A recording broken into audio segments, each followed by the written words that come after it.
What's up? A to Z Sports Live on a Wednesday, talking Titans GM job. It feels like they're closing in on making a hire as they're in the middle of their 6 interviews for the finalists. And we'll discuss today what the NFL world is missing about how attractive this job actually is. Easton, you'll have an article out later today on A to Z Sports.com about this topic. But we're going to talk all the way through it and find out what are people missing. Because I think obviously it's been a job that has not been looked highly upon. You know, Rank Harthon's fired, Chad Brinker's the guy, and now you're hiring Dwight Schrute, right? So we'll figure out what people feel about this and what is the most attractive part of this job, what is the least attractive aspect of this job, and then we'll get to our predictions because I feel like we have to get to our predictions before it's too late because maybe it's by the end of the weekend. So then we'll play some trivia. Easton, welcome in. Let's get this thing off and rolling. Yeah, let's do it. Good morning, Austin. Good morning, everybody in the chat. Hope you guys are having a great Wednesday here as we're at the midpoint of the week. Help us out here on the show. Hit that like button on Facebook, on YouTube. Hit that thumbs up button right below our ugly faces here on the screen. And you can, well, I didn't want to call it. Speak for yourself. Oh, okay. Don't want to hype us up too much this morning, but whatever you think of us, hit that like button there and help us get those numbers up. And then jump in the chat with Top Tier, Corey, American Toff, Rashid, Vanessa, Orlando, Scott, Titans, Kyle, John. Seeing a lot of familiar faces. Good morning to you guys. Like the show, and we'll get started today with I think a pretty interesting conversation about an article that I said I was going to write yesterday, and then I didn't. Things happened, and I got busy. So it'll be out today, but we're going to talk about the thing that I'm almost done writing that I think will be eye-opening to a lot of people that, and see, Titans Kyle already here. Assistant to the general manager is the idea that I think everybody has in their heads. I don't agree with that anymore. And I think it'll be an interesting message coming from me because if you go back on my Twitter feed long enough, the first 3 days of this job being open, I trashed the job too. I've done a 180 on my thinking on this job, and I want to explain to people why I think about it differently and see if maybe you'll change your mind as well. Okay, I like it. I dig it. All right, let's get it going officially. Welcome to the A to Z Sports, powered as always by the BetMGM app. I'm Austin Stanley. He is Easton Freeze, one of our Titans reporters for A to Z Sports.com, and we are Nashville's on-demand sports talk network, going live weekday mornings at 8 Central on Facebook, YouTube, and Twitch. Links to the show segment by segment on our Twitter X timeline. Also hit us up on Instagram, TikTok, and Threads for more great Titans content. You can also leave us that 5-star Google review. We will have an update on that on Monday. Also, got to make sure we thank our sponsors because our sponsors truly do make it happen for us, and they help out all of you. Wilson County Hyundai, make them a part of your new car buying process. WilsonCountyHyundai.com. The Bone and Joint Institute, boneandjointtn.org, the region's destination for comprehensive orthopedic and sports medicine care. Farm Bureau Health Plans, you can get better with Farm Bureau Health Plans, fbhp.com/ATOZ. TDOT, keeping our state beautiful and safe. Visit NobodyTrashesTennessee.com. And Bart Durham Injury Law. A crash can change your life forever, and Bart Durham is only a click away at bartdurham.com. So, Easton, I do find it interesting. You said that if you go check your Twitter timeline and just go through like Rand Carthon fired, and then after that, it's like this job is a waste, right? This job is an assistant. This job is not very good. But you say you have changed your mind on that. I'm curious to find out exactly why. To reset a little bit, we do have the 6 finalists that we discussed yesterday at length. Chiefs assistant GM Mike Borgonzi, Bucks assistant GM John Spytek, Bears assistant GM Ian Cunningham, Colts assistant GM Ed Dodds, Bills director of player personnel Terrence Gray, and Packers VP of player personnel John Eric Sullivan are the 6 finalists. They're doing 2 interviews a day starting yesterday, today on Wednesday, and the final 2 on Thursday. And I saw Jonathan Jones of CBS, who's been a part of the reporting of the timeline of this GM job. Feels like there could be a hire made by the weekend. Mm-hmm. So it does feel like it's moving fairly quickly, right? Mm-hmm. The Titans GM search job is definitely moving faster and seems to be the way higher priority than any coaching staff decisions on Brian Callahan's staff as well. So, Easton, I'll kind of let you take it away on how this job has changed in your mind over a little over a week's time.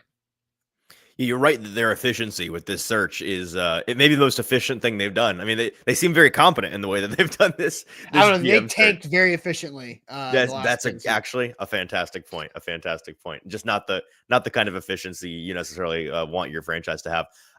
Yeah, just to touch briefly on that, I put out yesterday on Twitter for folks that maybe didn't see it, the fact that we have not heard about any coaching staff changes, Brian Callahan's staff changes, is, and this is a report, not an opinion, is not an indication necessarily that there will not be any staff changes. That's still in flux. There's still a possibility of changes being made to the Titans coaching staff after the GM hire is made. And to was it Jonathan Jones who did Jonathan Jones's point? This is not a report. This part's an opinion.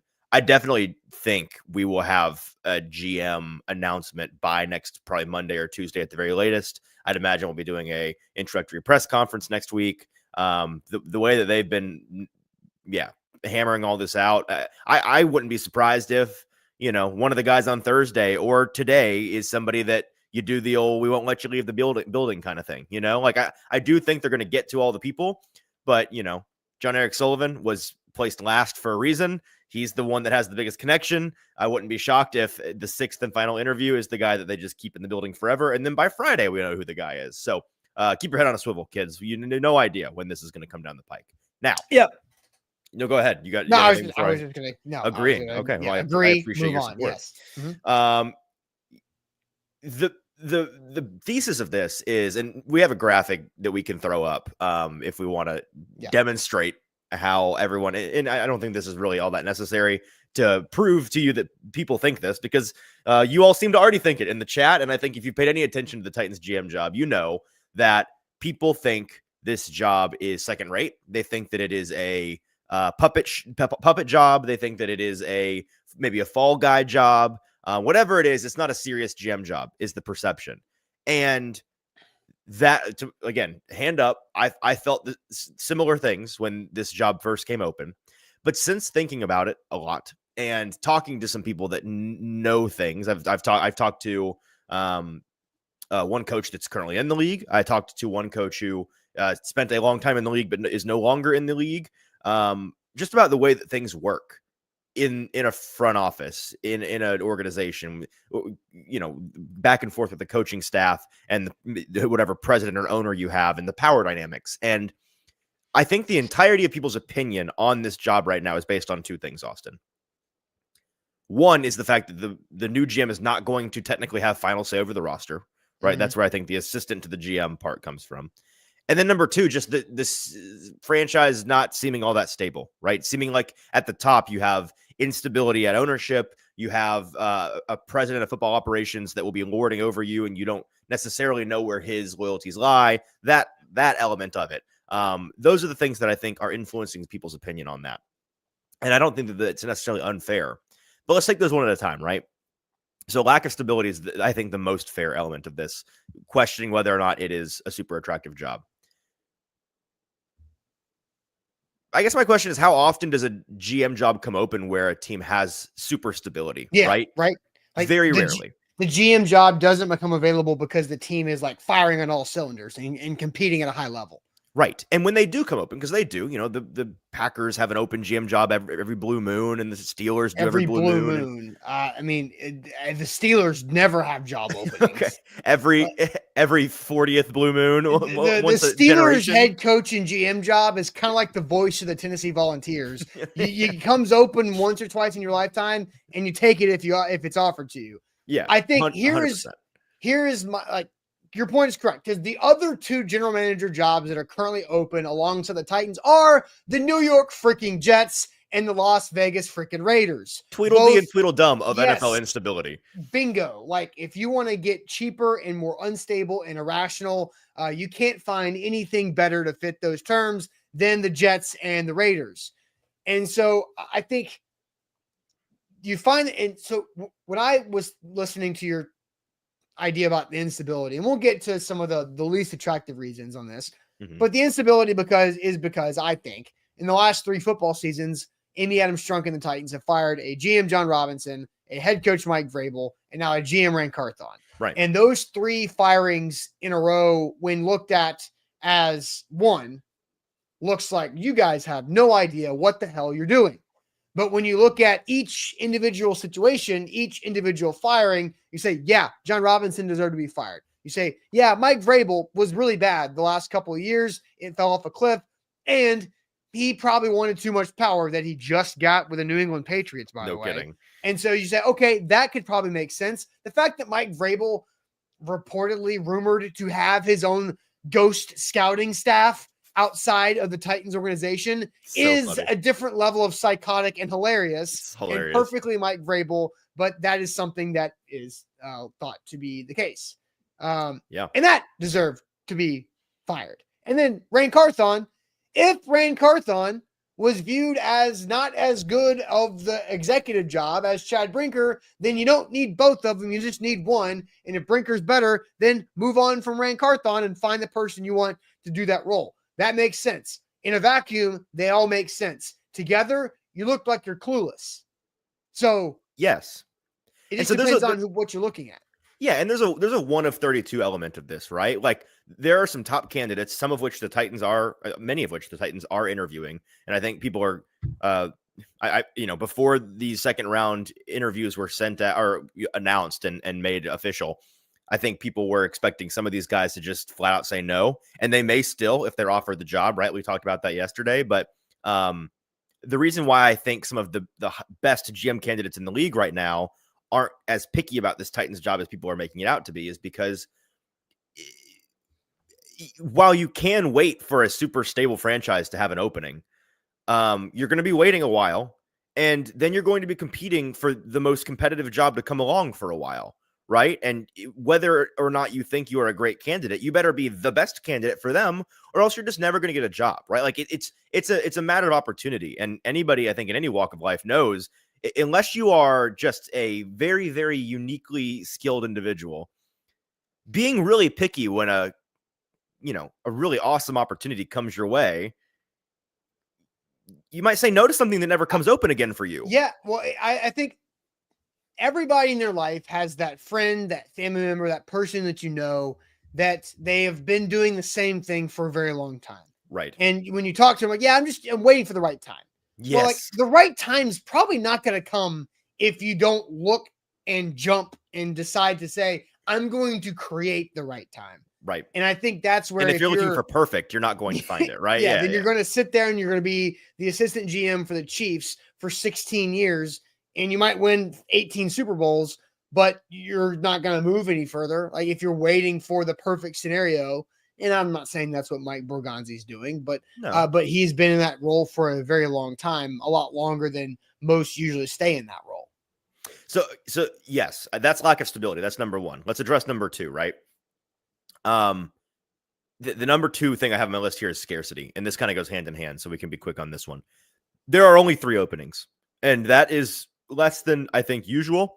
I know I've heard rumblings this year about how agencies around the league that represent these people that would like to be in these jobs were rather displeased with the cycle and were maybe kind of stirring up some narratives to try to get, maybe this guy, the GM here could be out. They want these openings to be open, and they didn't quite come open. And to reiterate one more time, a very important point, the Titans' competition are Tweedledee and Tweedledum of NFL instability, the Raiders and the Jets. So as bad as you may think the Titans' job is, I don't think there's a cogent argument to be made that it is any worse than those two. I think you can make a pretty easy argument that it's maybe a better job than those two.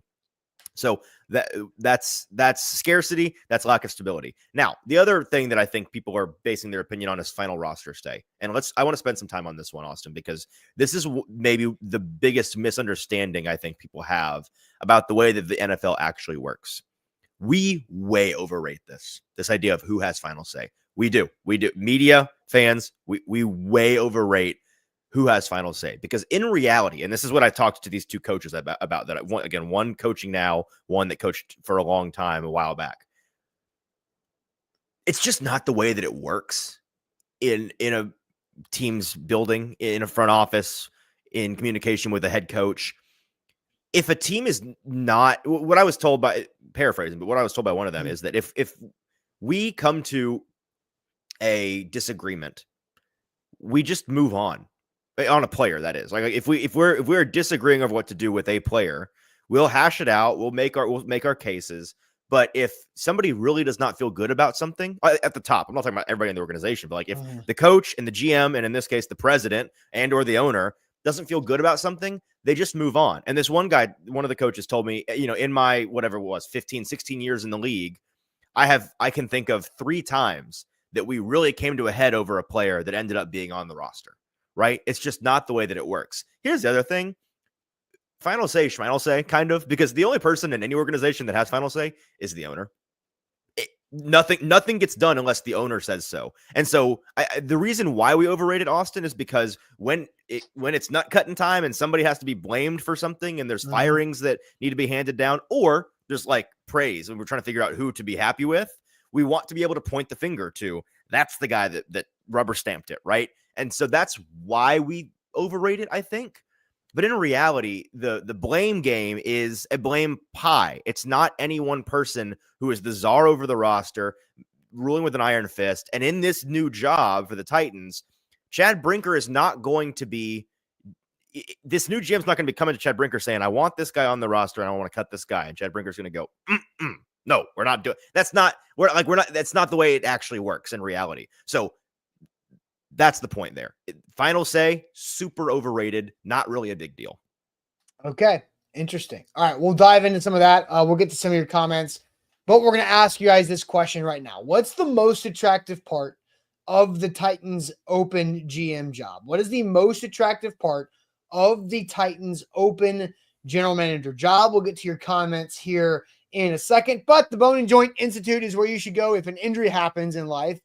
Injuries do happen, just like in football. Like, stuff happens. You fall off a curb on my bachelor party. You have to wear a sling for a week. Zach, by the way, back in the day, hilarious. Awesome. But yeah, you go to the Bone and Joint Institute and you have to figure out, okay, what's the right way to treat this injury? What's the right rehab you need? Do you need surgery for something? And you move forward, just like I've done, just like Zach's done, just like many of you in Middle Tennessee have done over the years. Franklin, Tennessee, off I-65 and Highway 96, boneandjointtn.org. That's a great discussion topic. What's the dumbest injury you've ever sustained? We could spend a whole show on that. The off season is soon. That's right. Write that down. Write that down. We're also brought to you by BetMGM, the sportsbook board in Vegas. Sign up today using our bonus code ATOZ Sports to get up to $1,500 back in bonus bets. If you don't win your first bet, playoffs are here. We are in the thick of the divisional round of the NFL playoffs. The national championship in college coming up on Monday. Another stellar weekend of sports ahead. You got to do all your betting on those games over at BetMGM, our friends, the sportsbook board in Vegas, and use our bonus code ATOZ Sports when you sign up. All right, King VC says, lock in, like the show. Like the show. If you have not liked the show, please like the show, Facebook or YouTube. Also, 5-star Google reviews. We will have a teasing major development. I'm teasing like 150 hours ahead. Major development on Monday morning when it comes to the Google review situation right there. So like the show. Easton, I will send you to the chat. Okay. What is the most attractive part of the Titans open general manager job? I'll let you go to Facebook and YouTube. Let's see here. People are saying, Corey, something we're going to get to here in a minute, wildly overlooked at this point. You have the number 1 pick in your back pocket. We'll come back to this, Corey, because you're all over it. Tom as well, number 1 pick. Rooney says new stadium. A ton of people saying that are all over the point here that I'm glad people are realizing, because I've not heard people talk about the fact that how often do you get to take a GM job where you walk in the door with the number 1 pick in your back pocket? Doesn't happen. New stadium. Working for Queen Amy, says Lou. Let's see. Being in Nashville, the cap space, another thing that we'll get to here in a minute. No state tax, says Dad to the Bone. Yeah. All good things. Trey says no income tax. Broadway, Harpeth River is nice. Shout out Harpeth River. Hey, if you want to go cabrewing on June Saturday when you got nothing else going on. That's right. Jason says attractive because it's an open NFL GM job, which is a good point. They don't come open very often, or they don't become available to you very often, I should say. Jeff says number 1 pick, but Chad Brinker is making that decision, not you. We'll talk about that more in a minute. Number 1 pick, top 10 in cap space, no state tax. So covering a lot of the point. T-Rack, according to American Toff, like I said, says you would get credit for resurrecting a franchise, which is true. The upside is there. So yeah, a lot of comments, the majority of which being the fact that you have the number one pick. Maybe that's where we go next, Austin. Yeah, is that your answer? Yeah. Okay, so let's expand upon that. Sort of. It's mostly my answer. Okay, so let's discuss the number one overall pick. Okay. That is a massive benefit to this job opening, is having the number one draft pick, where the other two job openings for general managers, the Raiders and the Jets, I know the Jets are picking 7th, as my tankathon for some reason would not load. The Raiders are picking 6th. So 6th and 7th, which in this draft, as early on as we are in the draft process, I've kind of seen that there's like 6 or 7 like really damn good dudes. And that if you're later than that, you might miss out on some of the really damn good dudes. And so 6 and 7 is kind of a weird spot to be at, but number one is obviously a big spot to be at. So what is kind of dive deeper into what you think the number one draft pick attractiveness really is? Yeah, so it's about the control, right? It's less about having the actual pick and having not just the number one pick, but I almost said having the top pick in each round. Side note, Austin, I don't know if you know this. I don't know if people in the audience know this. I learned this for the first time like last week. Did you know that when you have the first overall pick, you don't necessarily have the first pick in every round? Yeah, I saw that, and I think that's stupid. Do you? Yeah. Why? Why do you think that's stupid? I think if you earn the number one overall pick, you earn the number one pick in the second round. You earn the number one pick in the third round, the fourth round, the fifth round, the sixth round, the seventh round. If you retain those picks, you do. If you are alone in your record, it's not a tie. I know, but nobody's alone in the record. Like, who the hell is alone in the record? There have been years where the number one overall pick was like the only 2-win team. Let's go through where the soonest team, the earliest team in the draft alone has its own record by its damn self. Okay. It's not 3-14 because you got the Titans, the Browns, and the Giants all right there, and they will round robin their way through the draft of having the top pick, the second pick, and the third pick, all the 7 rounds. Then you've got 3 more teams grouped together with the Pats, the Jags, and the Raiders at 4-13. Then guess what? Then you have 4, 5, and 12 teams. You got the Jets, the Panthers, the Saints, and the Bears all just playing round robin 4 times deep. Wait, hang on. Do you know that's how it works down the board? All the ties do that? Or is it just the top pick? I'm pretty sure it's all the ties, right? How have we never noticed this? Because I don't know. I don't get it. Okay. And then so you have to get to the 11th pick and then the 12th pick, where the San Francisco 49ers are by themselves at 6-11, and the Dallas Cowboys are by themselves at 7-10. So 11 and 12. So you're saying the top 10 is just a constant Cupid shuffle game? That's stupid. That's just equity, baby. Play it through. It's equity. It's fairness. I don't necessarily disagree with you that it's silly. It's dumb. Nobody does that. Well, the NFL does it. The most important and they sports get to league create in the their country. own rules because they do own everything. Yes. They do whatever they want. But just from an educational standpoint, if people don't quite understand what we're getting at here, the Titans, who else? The Giants and the Patriots, right? Browns, Titans, Giants, Browns all have the same record at 3. Because here's what sucks. And so hang on. Let me explain this, Austin. Let me people actually know, and then you can keep ranting.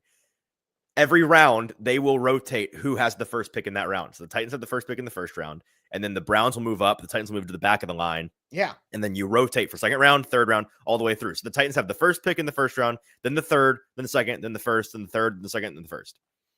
Okay, now keep going. What's the stupid part? So they don't have a third round pick. They do have a second round pick. Oh, so true. So they're going to go from the first pick overall to the third pick in the second round. Then they gave up their second overall pick in the third round to the freaking Chiefs. And then they go back to the top at the fourth round. So I guess they have the third pick on the second round. That's the bummer here.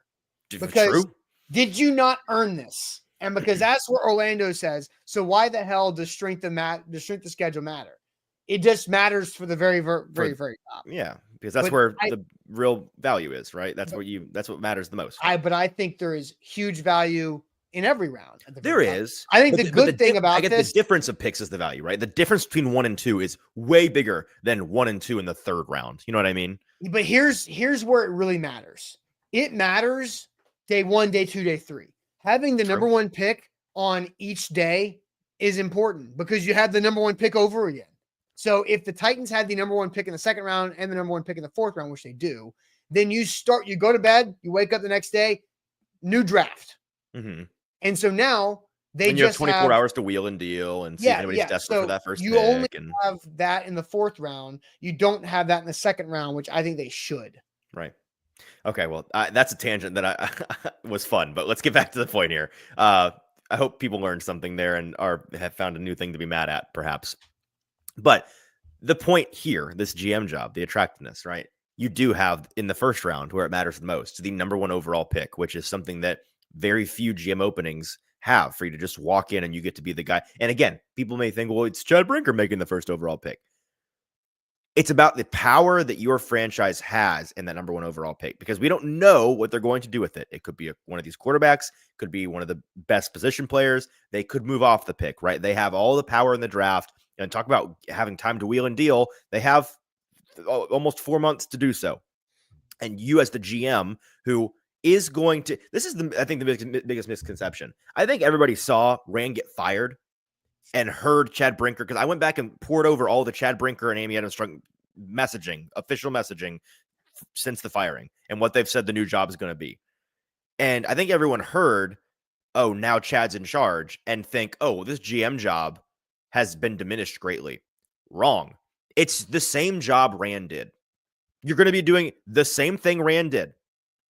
You are. It's the same job. The only difference is that you technically no longer have that rubber stamp of final say. But to my previous point, I don't think it matters.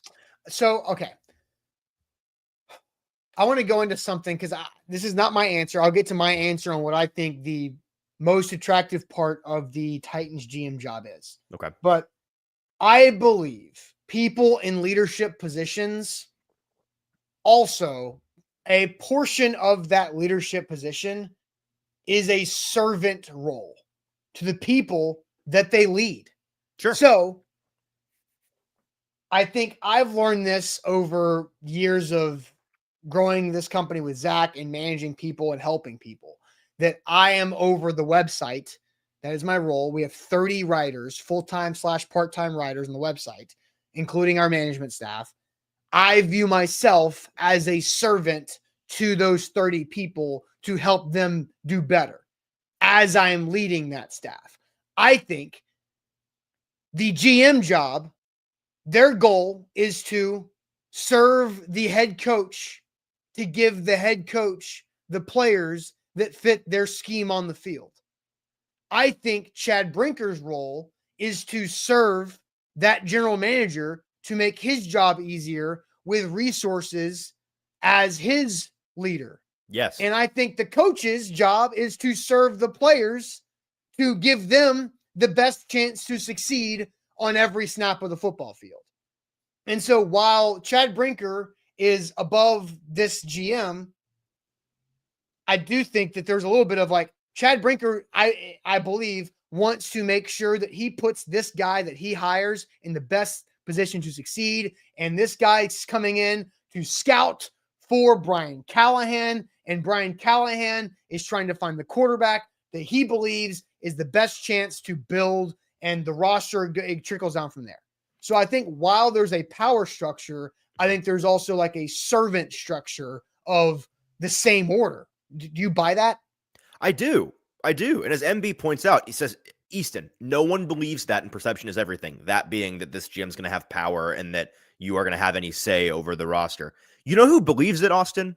The NFL. You know how I know? Because they did an investigation into the Titans' job opening, and we're thinking about blocking a lot of these top candidates from even being eligible to interview because it would be a lateral move from their actual, in writing, assistant general manager jobs to what is functionally a Titans assistant general manager job, which is illegal in the NFL. You can't do that unless the team that they're currently employed by just chooses to let them out of their contract for some reason. You have to be moving up to be able to break that contract. The league did an investigation, and the league office said that we think the Titans GM opening is going to be the person who is the primary operator of Football Matters, the primary operator of the roster and the draft and the things that GMs primarily do. Yeah. That's what, so perception is everything. And for fans, maybe that's what the fan perception is. But for these professionals in the league who are looking at this job, who are in the building today and yesterday and tomorrow, talking to the Titans about what the role is going to be, and have talked to the league and read the league's report about what the role is going to be, the perception is that you're a real GM. Yeah. And that's what the NFL did come out, because Curtis asked, did the NFL release anything about it? No, the NFL did not release anything about it because they found nothing wrong. If they found something wrong, then they would release something about it. So it's like, everyone was like, okay, it's fine. Whatever. They released that they were conducting an interview, and then they said, we have finished our and then Jonathan review. Jones was like, hey, it's all good. Keep on moving. So yeah. Hunter brings up, and he was like, I don't know if you're religious, but this just served a lot of the church's problems right here. And it's not just the church, it's everything. It's politics, it's the NFL, it's everything. It's human relationships. Serve the people you're entrusted to lead. And so you're welcome for the unintentional gospel. But It's the same thing in politics. If you're an elected official, the ego usually ruins that situation of the elected official, but you're elected by the people that you're supposed to serve. Right. Politics does a good job of proving this point, actually, because they mess it up a lot. Guess what? Guess what happens in every corporate structure, every lead? It's politics. And here we are. So again, I do think it's a reverse leadership servant structure, which I think is what people need to, just egos aside, serve the people that you are leading in the role that you have. The power that you have is to make their life better and their jobs easier. And hopefully that is the ideal situation for this Titans general manager. And so I'm going to get to my answer, because your answer, I guess you said part of your answer was number 1 overall pick, right? Yes, but did you give your second half yet? No, but okay, let's sit on it. Okay. All right. Because I want to give my answer, and I want to see if your half answer, my full answer, kind of go into your second half of the answer. Okay. Does that make sense? Yeah. Okay. But do you want to tell us about our new friends at the Bart Durham Injury Law? I would love to tell you about our new friends at Bart Durham Injury Law. A crash can change your life forever, and help is only one click away with our friends over at bartdurham.com.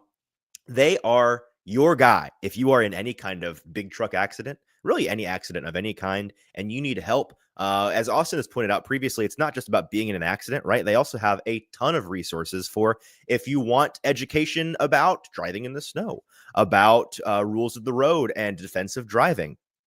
All of these things, you can find them at their blog over on bartdurham.com. You can contact them. You can live chat. They're very easy to reach out to 24/7. Their team is all over it to get your questions answered at 615-242-9000. A crash can change your life forever, and Bart Durham does not want to have that change be a negative one. They want to help you out. And they're only a phone call away. They're located over in Capitol View here in Nashville. So they're a local team that can fight for anybody in Kentucky, in Tennessee that is in an auto accident. We love Bart Durham. We are super stoked to be talking about them throughout the draft season as our new partners here. Check them out if you have any issues on the road, bartdurham.com. Also, BetMGM, you can download the app, use our code ATOZ Sports. They are the sports book born in Vegas. That code ATOZ Sports gets you up to $1,500 back in bonus bets if your first bet misses. It's playoff season in football. We all know that. We got one more game in college coming up on Monday, and another 4 games in pro football over the weekend. I thought this was interesting, Easton. Did you know that there are 10 pro playoff games sandwiched between the college semifinals and the college championship? I thought that was an interesting thing. That is a lot of games. There's a lot they give those college kids plenty of time to rest up. Hey, that's because they've got to go to class, man. Like, you know that. Like, they got to go to class. Right. But also with BetMGM, look, I will tell you, because I don't think you will be on the show by the time we play this college football championship game. I will not. I have set this up beautifully. I am going to profit. I have hedged my hedge is the word. Ohio State. So first quarter of the Oregon game, I put a lot of money on Ohio State to win the national championship. Right. BetMGM gave me a college football playoff boost. Yep. And so I boosted it to like plus 200, and I put the maximum I could on that boost. Then at halftime, actually the first drive of the third quarter of Notre Dame versus Penn State, when Notre Dame goes down the football field and shows life and scores a touchdown, I put the same boost on Notre Dame plus 500 boosted that baby at the plus 600 and Mhm. maxed that puppy out too. So if Notre Dame wins, I am a very, very rich man. If Ohio State wins, I profit a good amount. So slightly less rich man. So Yeah. bring it on, baby. I am Right. down. Ohio State, Notre Dame. I could not go wrong on that one. So Jeff says, Austin wasting money on Notre Dame. No, I'm not, because it was plus 600. Can't Plus lose. 600. Can't lose. Can't lose. Can't lose. Well, even if Notre Dame has a 10% chance of winning this game, they still have a chance of winning the game. And Austin has all the percentages covered. I'm fine. I'm good. I'm not placing a single thing on the game because I win either way. So I've already set that up nicely. Anyway, BetMGM, you can win too. So what's the most attractive part of this job, Austin? I think it is roster rock bottom. Oh. You're coming in with only way to go up. And the quarterback. Talk about percentages. Just the odds of getting better are very high. Right. You will have to try really damn hard to be worse. So there's an open quarterback position. I do not think Will Levis will be the starting quarterback in week 1. If he is, will he be around? If Will Levis he will not be. I will say I will. You want to talk about a bet? But all the money I own on he will not be. It would be if Will Levis is the starter week 1, then Brian Callahan and Chad Brinker and this new GM need to be fired before the season even begins. Like before they walk. Yeah. So that cannot happen. Right. No. So there is an open quarterback job. Yes. There are solid young pieces on this roster. Right. Mm-hmm. I like JC Latham. I like Devondre Sweat. Yes. They both have room to grow, but they've showed good promise. I think Peter Skoronski in year 3 is about to be a stud and about to be a guy that you're really going to get excited about. I think there are good secondary pieces. I like the idea of a healthy Snead, a healthy Cheeto, Roger McCreary is a good football player. Yes. Roger McCreary is going into a contract year. You've also got Jarvis Brownlee Jr. as your 4th corner. When is the last time this team had 4 corners that you actually trust? The beginning of last year. No, because you didn't trust. I thought I trusted. Yeah, but like I'm going back 2019. I know what you're saying. I'm just messing with my you. Man catch no balls, right? They're going back to that with Kerry Combs and the t-shirts and all that stuff. And hey, you won the AFC Championship game that year. So you've got really good young pieces, but you've also got a lot of room to grow. Like you have so many easily upgradable spots that this general manager, they've said it, is all ball all the time, all about scouting. And so you immediately get to show your traits on the football field year 1. So I know people that work in college football. I kind of talked about it yesterday. They operate in the world of recruiting. It's changed with NIL, transfer portal, so it's a little bit different now. There is a little bit more of free agency and immediate gratification and immediate payoff with college acquisition now. But previously to that, you could be great at your job as a head recruiter, but you're not going to see that for another 3 seasons because you're recruiting 17 and 18-year-olds. And you need those guys to be 3rd-year sophomores or juniors before you truly know how good that recruiting class was. Mm-hmm. There's outliers. There are freshmen that come in and ball out and sophomores that come in and ball out their 2nd year. But as a class as a whole, you need 3 years in that program to know that recruiting class, I hit that. I evaluated that high school talent and they were developed properly to play. So in this GM job, you don't have to wait that long because the roster is at rock bottom. You do have enough good pieces that are highly paid veterans that can help you have a standard to where you can go in, you can pay or evaluate and draft the right tackle, going to be better than last year. You can find an edge rusher that is going to be better than what last year's was because you're probably going to cut your 2 starters that you had for the most of last year in Arden Key and Harold Landry. That's just me speaking in a predictive mind, not reporting anything. Mm-hmm. So I think the fact that this super scout GM guy is immediately going to show his worth by how he builds and the players they acquire through free agency and through the draft on the field in year 1. So that's my biggest attractiveness outside the number one pick goes into that, right? Right. But that is my biggest attractive. Just talk about a great way to start, right? Yeah. I mean, I think this is a great point, Austin. And it's actually, I mean, I had like 7 bullet points that I haven't even gotten to all of them yet.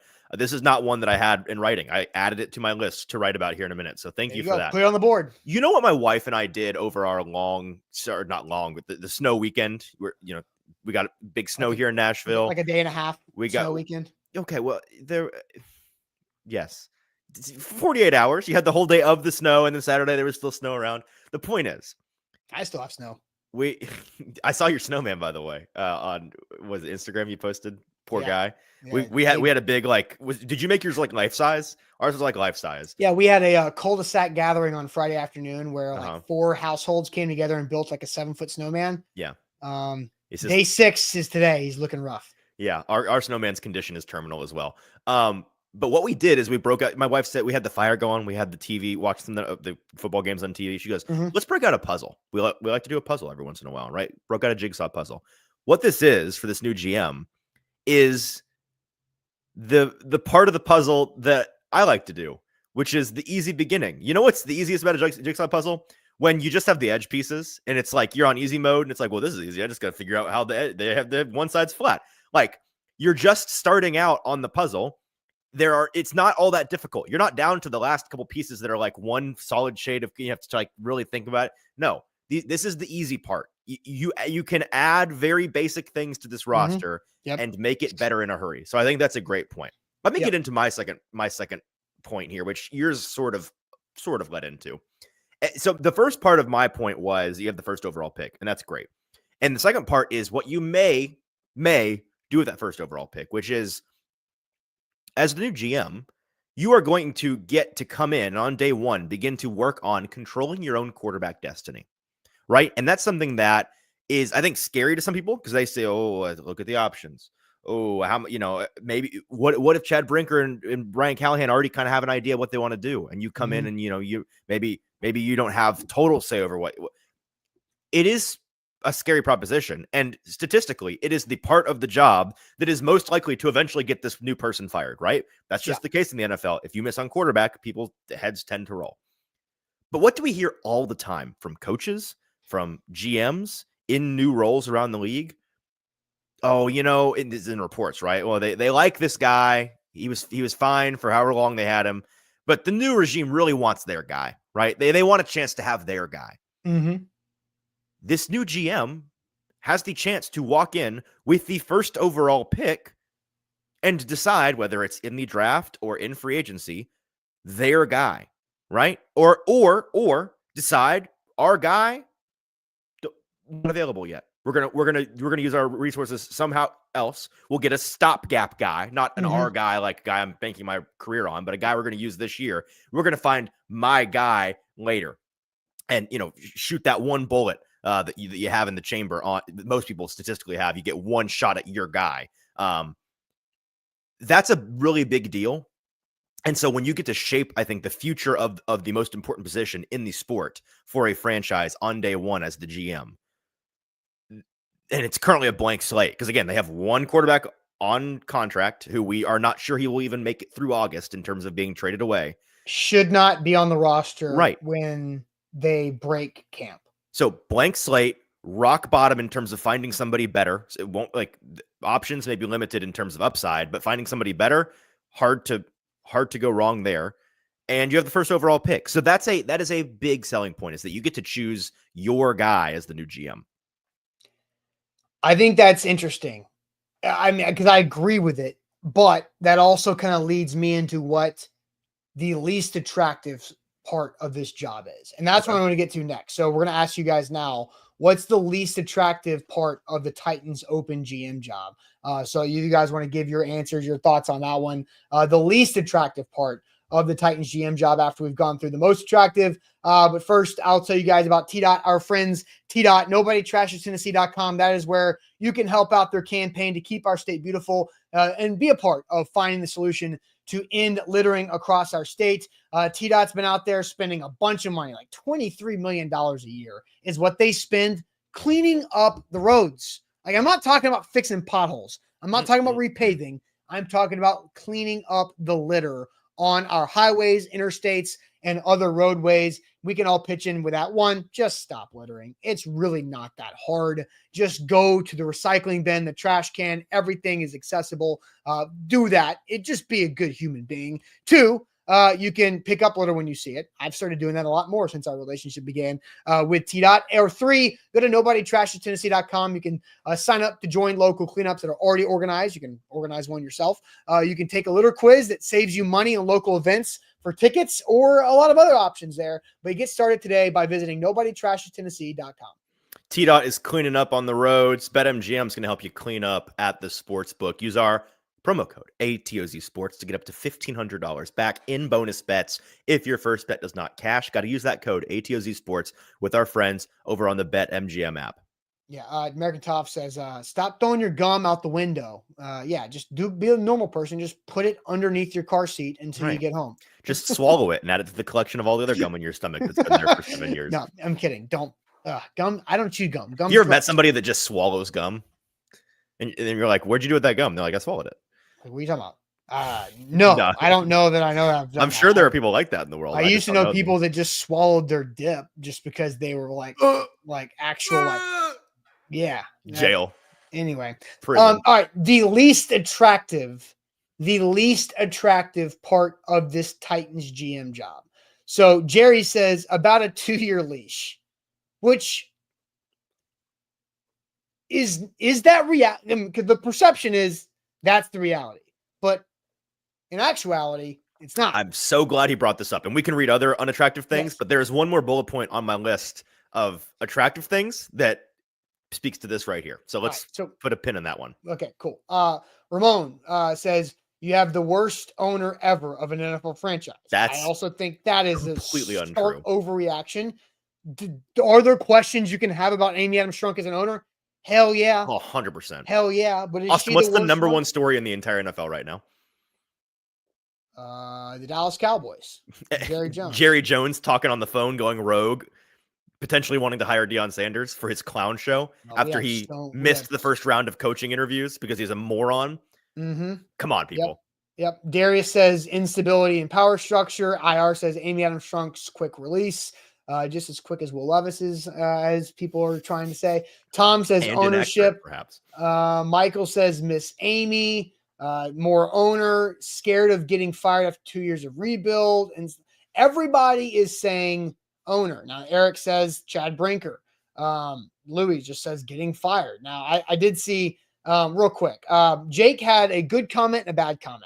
The good comment, this was the positive for Jake. Jake says, what's the biggest attractive? His answer, I think sarcastic, was, you're only going to have to work 2 years out of your 5-year contract. So you're going to get 3 years being paid without having to do anything.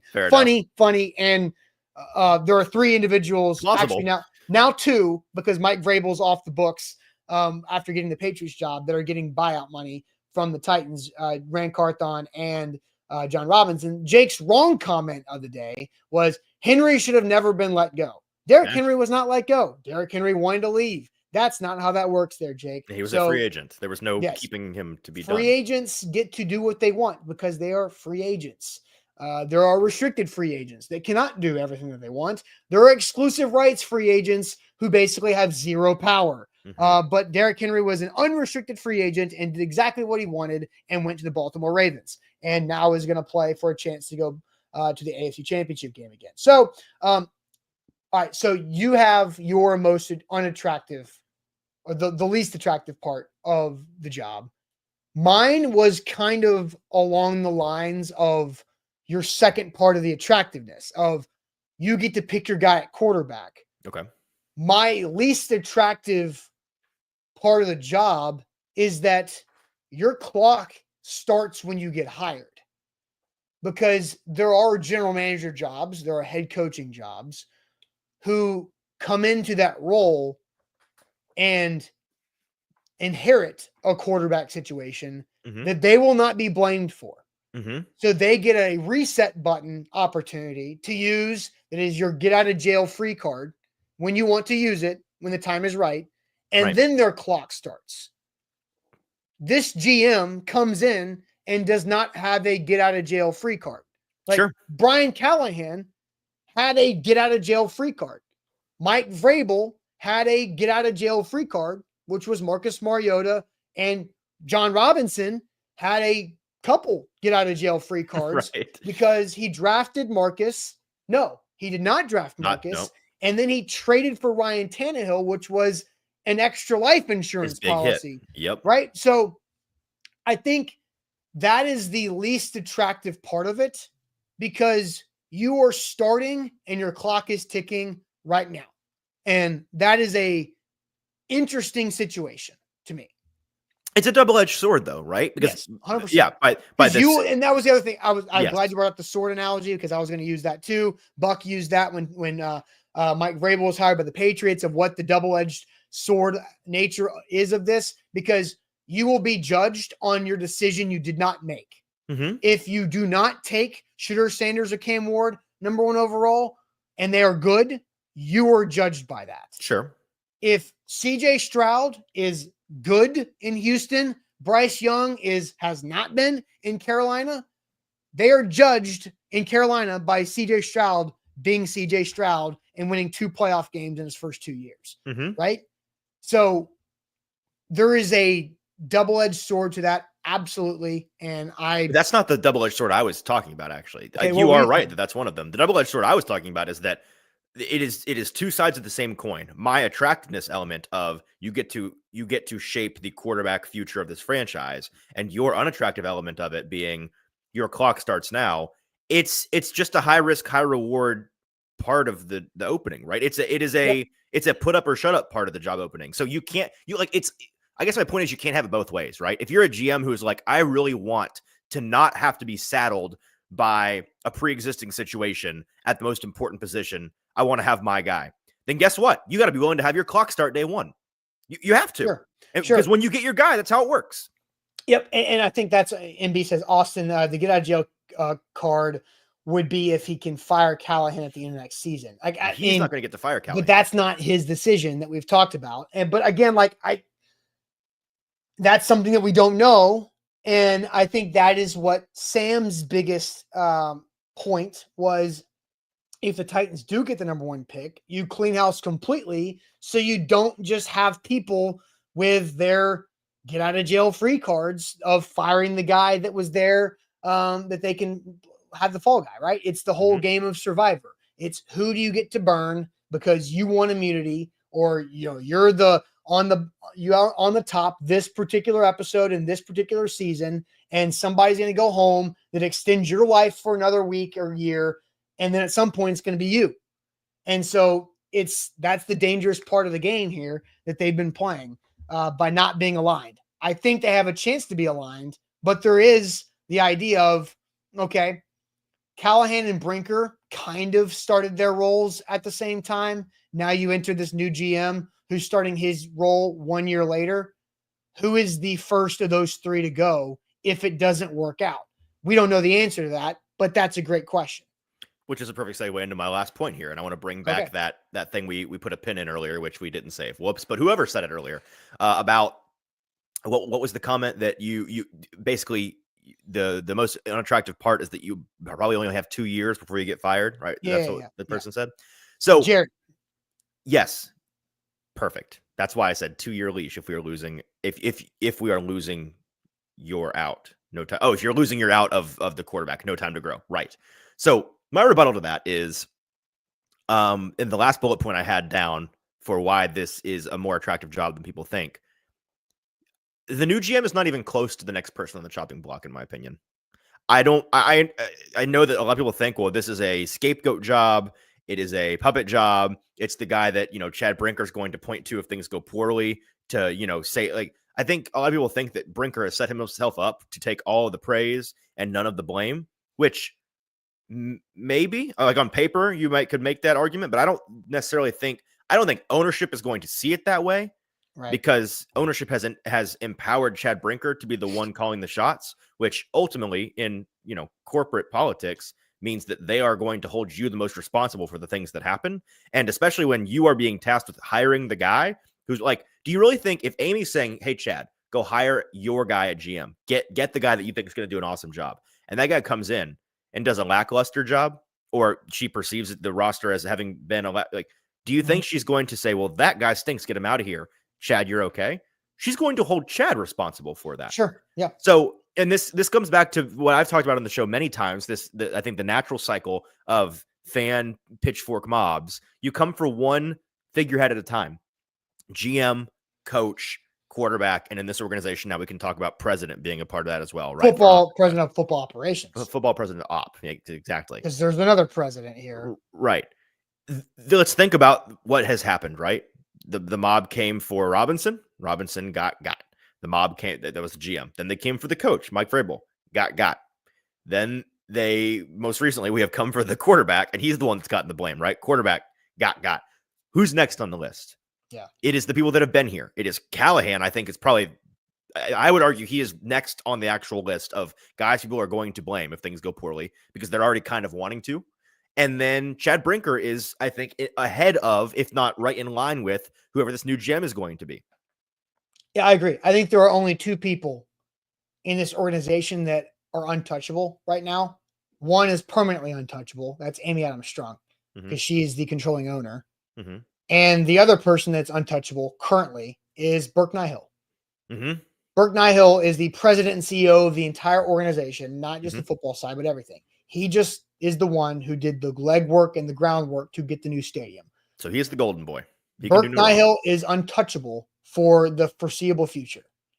So, yeah, I agree with you. Which is why I think if the three people that will be doing this job throughout this offseason of Brinker, GM, and Callahan, if they do not work out, all three need to be gone together. But that doesn't need to be a year from now. Mm-hmm. I don't know what the timeline, it depends on how bad it is, but I only feel comfortable saying that these three need a minimum of 2 years. And the reason why I don't say minimum of 3 years is because the third year is the 2027 season, which is the first year of the new stadium. Right. And so if it's really, really bad in the next 2 years, then you have to do something different to spice up the new stadium's inaugural season. Wait, no, bring that one back because I want to talk about that. Matt Stotler says if Brinker gets canceled as GM, not a crazy thought, and so I think that's the rebuttal to what I just said as well. Maybe Brinker has as much to lose as the new GM, but they're not going to fire Brinker and then keep the new guy, probably. But also, if we had this conversation 2 years ago, do you think we would have said differently about Chad Brinker, the guy that Ran Carthon hired to be under him? No. You know what I mean? Like in hindsight, information changes. And this owner does weird things. She elevates people ahead of the people that hired them like this. So I don't think that's necessarily a sure thing. So I think that at worst, this person is tied to Chad Brinker's job security. And at best, they are the most secure of Brinker, Callahan, and whoever this new GM is. I do. Yeah. David says Kenneth Adams is also untouchable. Yeah, I guess there are the other family members that are untouchable, and we'll see how that family member group grows beyond just the ones that we're aware of. All right, so let's get to our predictions. We have 6 GM candidates that are doing their in-person interviews. Today is Ian Cunningham and Borgonzi, right? Who was yesterday? Spytek and Dodds? Yes. No, not Spytek. Gray and Dodds, I think. Right. I think I know Gray for sure was yesterday. I forget who the other one is, but I will go find it. So all 6 will be done by the end of Thursday, tomorrow, with their in-person interviews. We expect there to be a decision to be made over the weekend currently. So I want to ask everybody, who is your prediction? Who is your prediction? Who will be the Titans general manager when we come back, maybe on Friday, maybe on Monday? Who do we expect to be the Titans GM of these names? Borgonzi, Spytek, Cunningham, Dodds, Gray, or Sullivan? We'll get to your answers and guesses, predictions here in a moment. But Farm Bureau Health Plans is where you should turn for any of your health coverage needs. If you're Tennessean, Farm Bureau Health Plans is there for you to find the right coverage, the right spot for you individually, you, your family, a group coverage situation that you're looking for, maybe your employer, or if you're an employer yourself, you can do that as well. Farm Bureau Health Plans they have the best customer service. You can pick up the phone and call them, send them an email, jump on a Zoom, or go to their website, fbhp.com/ATOZ. That's fbhp.com/ATOZ to get started with a health assessment and more information for the right health coverage plan for you in this new year, 2025, at Farm Bureau Health Plans. Also brought to you by BetMGM, the sportsbook born in Vegas. Use our bonus code ATOZ Sports to get up to $1,500 back in bonus bets if your first bet does not cash. That's BetMGM, the sportsbook born in Vegas. And by the way, it was Dodds and Gray who went yesterday. So today is Cunningham and Borgonzi. Borgonzi, yeah. So Spytek and Sullivan, yeah. Thursday. What was last name? Thursday. Yep. There you go. All right. So what do we think? So predictions. I don't want I want a prediction. Yeah, not who you want. Prediction, not a prediction. And I only want one name. I don't want two names. I want one name because I immediately see Mike B or Terrence would be solid. I just want one.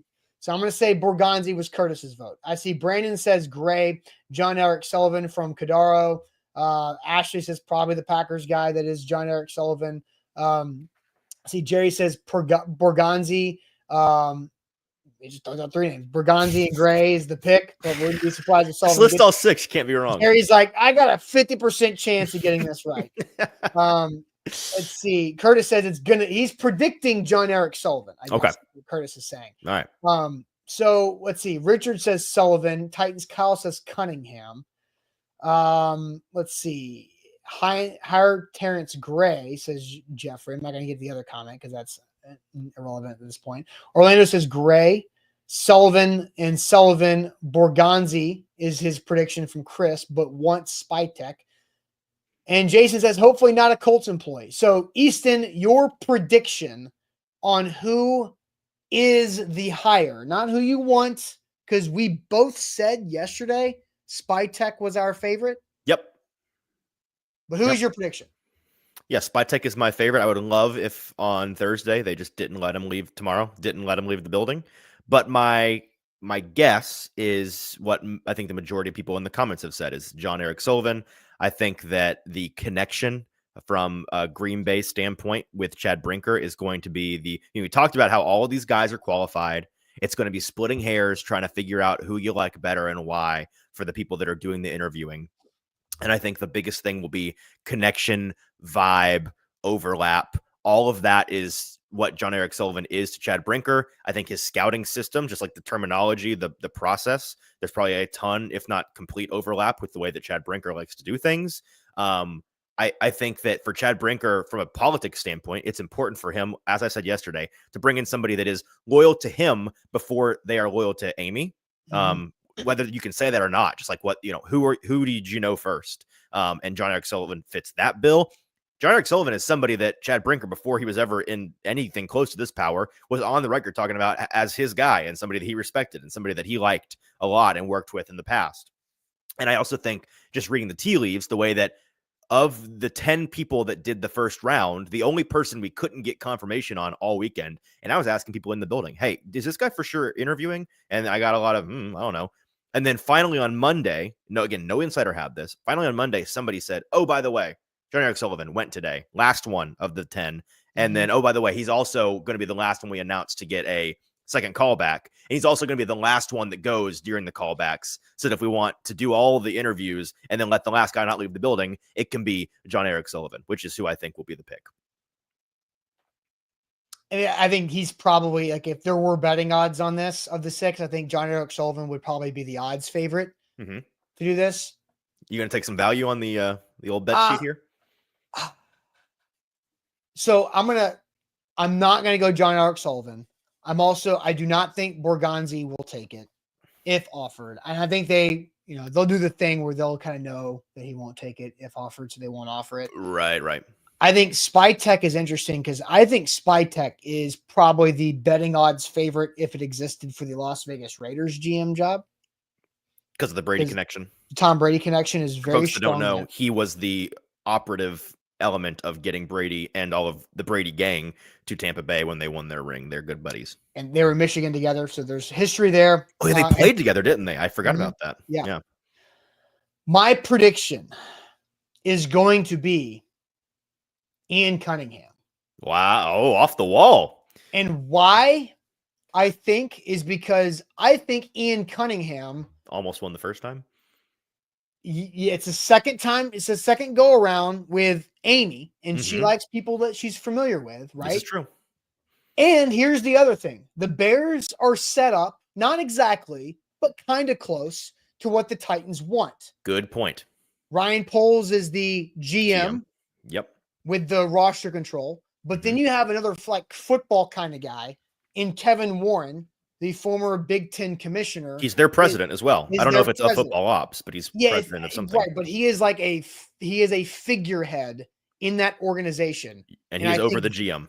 And I think that is, so Ian Cunningham understands how having that type of dynamic kind of works. And, David Brown says Kevin Warren is terrible. Yeah, I think the guy screwed up a bunch of stuff in the Big Ten. Yeah. I'm not saying he's good. I'm just saying Ian Cunningham kind of gets it. Like he's right, because the Bears power structure is owner, president, GM, assistant GM. And right here, this is where Ian Cunningham is. The Titans structure is owner, president of football ops, GM, and Cunningham would just be moving up one spot in the existing power structure he's already familiar with. Honestly, like the Titans is owner, president, CEO, president, football ops. Yeah, he's a good point. There's still like, so Cunningham would still have like two people above him before the owner, which I think is what he's been doing for the last 3 seasons in Chicago. So I think it's Ian Cunningham. That is my bet. Quick side question. I think that's a strong argument.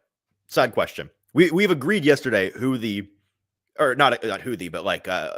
that all of these guys, we really wouldn't be upset by any of them. We think they're all strong candidates. Yeah. Who's the most random? Who's the one that you're going to be most surprised by? And you're like, oh, that's kind of random that this guy got the job. I don't think there is one. You could see any of them. I think the biggest letdown reaction would be Dodds, but I don't think would be shocking. Okay. All right, real quick, super chat. Just Smash says, with Amy's track record over under 2.5 years of Brinker, Callahan, and the new hire are together. So I literally screenshotted that and sent it to Easton and Sam because we don't have time for it today. We'll get to that. I don't know when, because that's a hell of a question. And we probably need to get to that after the hire is made because it's fantastic. Yeah, it is. And I want to give it more time. So that's the super chat for today. When we have the introductory press conference, should I just go in and be like, over under, you guys are here for 2.5 years? Ask them, see what they think. Exactly. All right, Easton, let's get ready for trivia. Here we go. Yeah.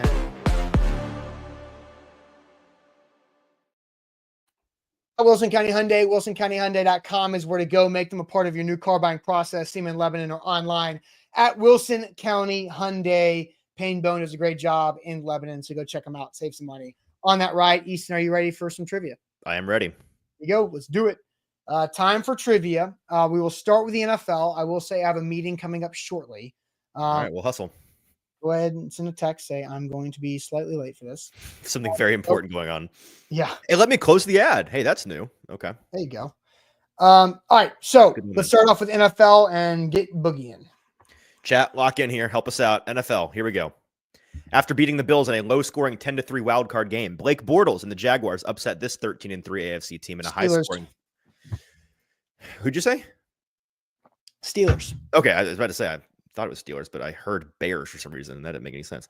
Greece borders 4 countries by land: North Macedonia, Bulgaria, Albania, and this country. Oh God, Sicily. Yeah, is that right? Or no? Wait, Sicily. No.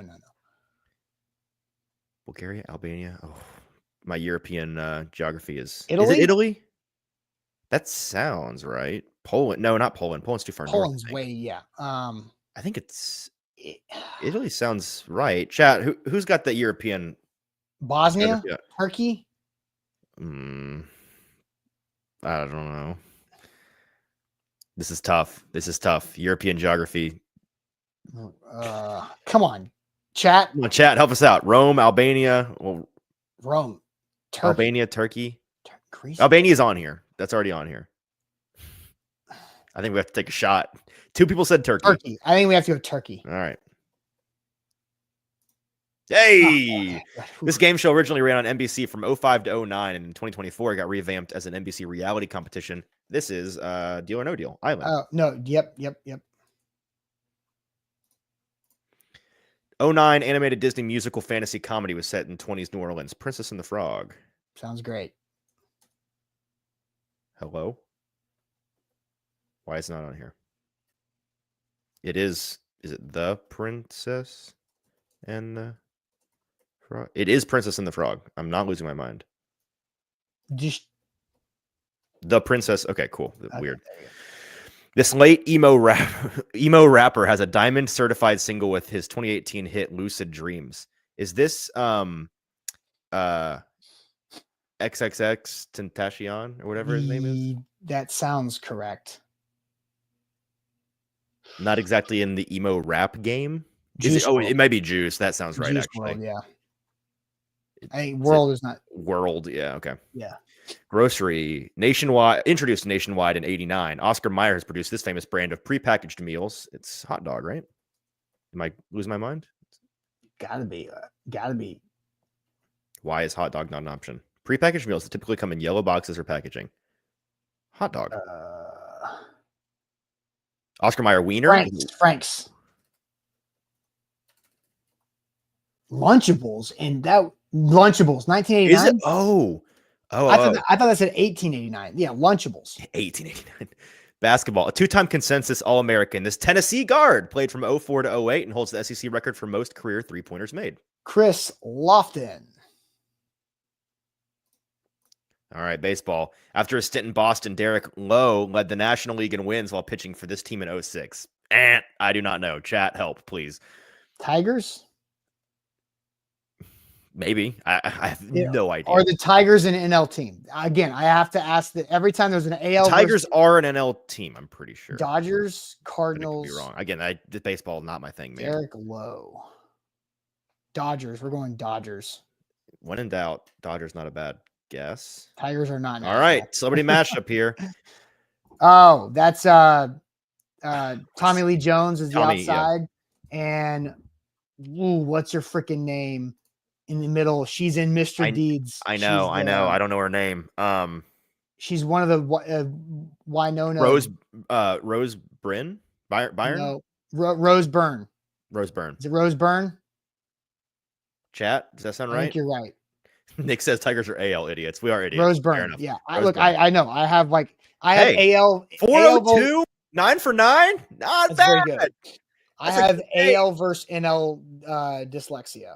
I thought it was Winona Ryder, but it was Rose Byrne. So they are the same person to me, by the way. But I thought you said that they're dead, and Winona Ryder is not dead. I didn't say that. I thought you said it's some girl from what? I said I thought she was in Mr. Deeds. Oh, how did I hear she's dead? Okay, dead Deeds, probably that way. Probably. All right, hey, I gotta roll. That's the best we've done. Good. That's it for us on this Wednesday. Make sure you like the show, subscribe if you haven't yet, 5-star Google review, all the good things, and we'll catch you guys tomorrow on a Thursday. Buck Rising live tonight for primetime. A2Zsports.com/Titans for everything Sam, Easton, and Buck are writing. More social media content rolling. We'll catch you guys later on. Appreciate it as always.